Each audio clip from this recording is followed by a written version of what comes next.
This video is entitled Missing from 1950 Census Schedules, Americans Living Abroad.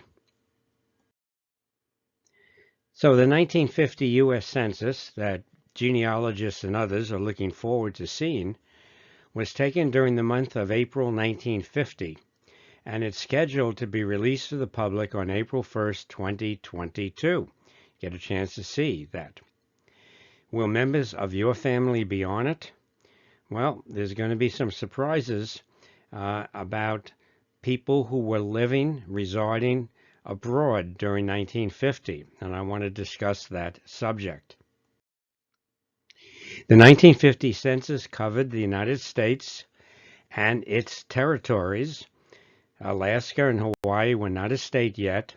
We have American Samoa, Guam, Panama Canal Zone, Puerto Rico, and the U.S. Virgin Islands.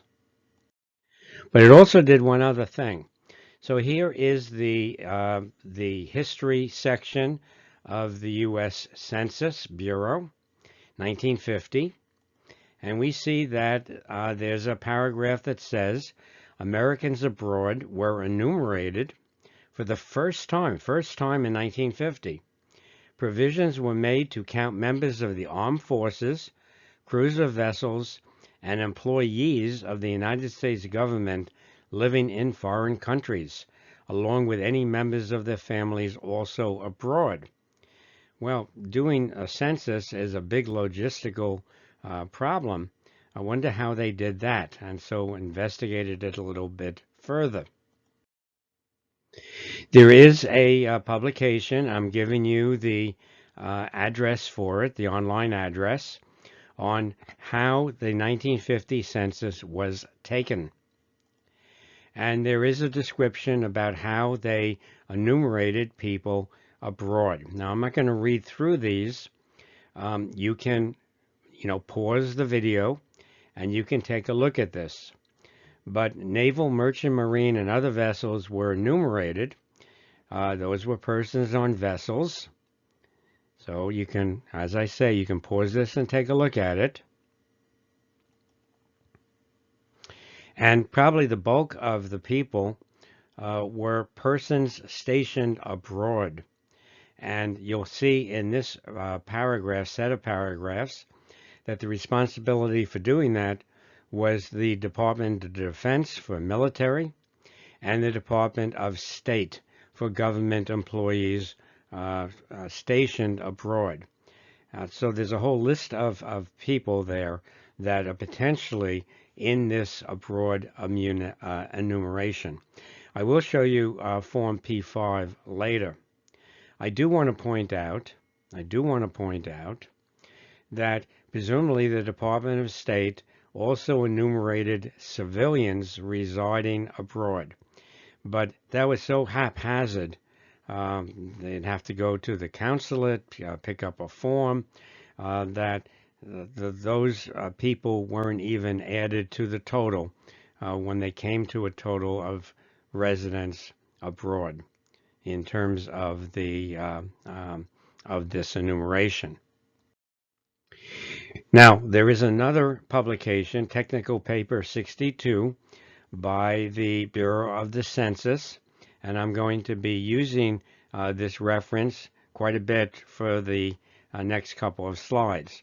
So you can get your own copy, it's free, and there is its website. So P5, which is the form that was sent out to people to self-enumerate themselves. There weren't census takers here. So here we see that it says, do not fill this form if your place of residence is in one of the territories of the U.S. There's a date, there's a location area there that you can put down material. You can be a member of armed forces, etc. But there's something missing here on this first page. I'll show you the second page in a second. And that is there's no entry place for coding for a location or for an enumeration district number. It's very important, that number. I'm going to describe that in a little bit. Here's the second page of this questionnaire. There's not much there. You know, your name, your wife's name, your offspring, and just a little bit. But it's there. It's there. So how many people were reported abroad during the April 1st, 1950 time? And I've blocked out that number. I want you to guess. What do you think that is? That figure is based upon land-based U.S. military personnel stationed abroad and their dependents living with them, crews of U.S. military vessels at sea or docked in a foreign port, federal civilian employees stationed abroad and their dependents living with them, and then crews of vessels in the U.S. Merchant Marine at sea or docked in a foreign port. You notice that private citizens residing abroad isn't even included here now. Well, it turns out that the number is almost 500,000 people. That's substantial. Substantial. That's more people than 4 states' population in 1950. More than Delaware, Nevada, Vermont, or Wyoming. So this video and this research was renewed when we got from a user of the stevemorse.org website. You should be aware that we have a section there. Steve has a section there that I've contributed to for locational tools for finding addresses on censuses. We have a lot of tools for 1950 there. And this person's question was the following. She was born in early 1950. She's a U.S. citizen, was born on a military base in Germany. We had a lot of people overseas after World War II. And her question to us was, what was her enumeration district number? And our response was basically, that's a very good question. Wasn't quite sure. So consider the following. Consider the following.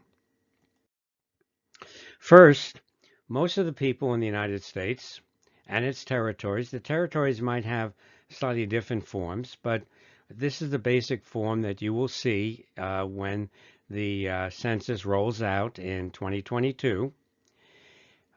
There is an enumeration district number on the schedules on these forms. An ED stands for an enumeration district.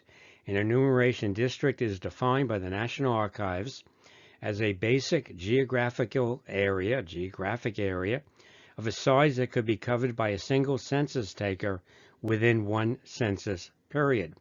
And it's quite obvious from what I've described so far for these questionnaires that were sent abroad that it doesn't fit this definition at all.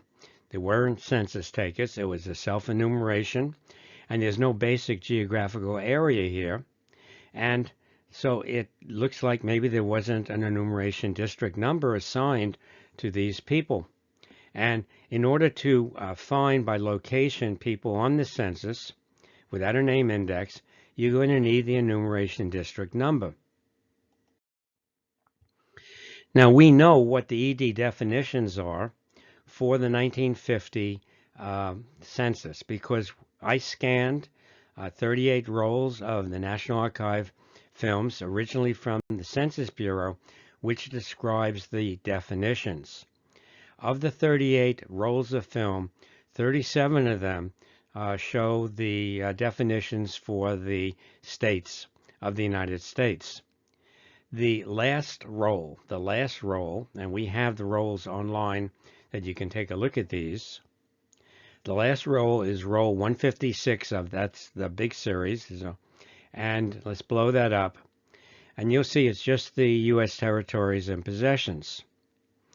So there's nothing online, nothing in this series that indicates that enumeration districts were applied to the population that was enumerated abroad. And then, didn't show you this in that first slide, but and I cleverly didn't let you see the bottom part of this. It says that these people above were not allocated to any region or state or included in the population for purposes of calculating congressional appointments.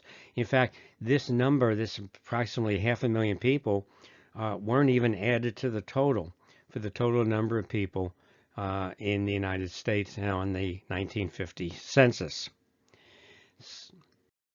So the answer to this person is that there's no enumeration district number for her. So the next question is going to be that she's going to ask whether something is going to be available to her when there's a rollout of the census on April of 2022. So what we did was we forwarded her request to a person at the National Archives who is an expert on the census and is familiar with the rollout of the 1950 census. And she indicated to our researcher that they don't have anything for military bases in Germany on that rollout that people are going to see. And it's probably extending over the entire area of the people abroad who were U.S. citizens. Kind of disappointing. And she was very disappointed. She really wanted to see herself. So I put together this video for you to be warned and to be informed about this section of the 1950 enumeration.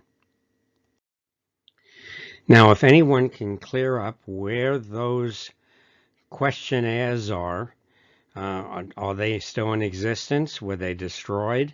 Were they filmed? And maybe there's some sort of microfilm series at the National Archives. We would certainly like to know about that, and I will add them to the notes on this video. So this has been another JDW Talks. I have YouTube talks on census resources. This may be as many as 9 on 1950 census. Ellis Island immigration talks, finding people on the manifest. And I am a retired field biologist, and I have natural history topics mainly on birds, birding optics, and virtual birding field trips. So I hope you enjoyed all of these talks, and I do have some playlists on the YouTube channel so that you can see all of the 1950 talks on one playlist. Good luck in searching for your targets when this 1950 census comes out in April 1st of 2022.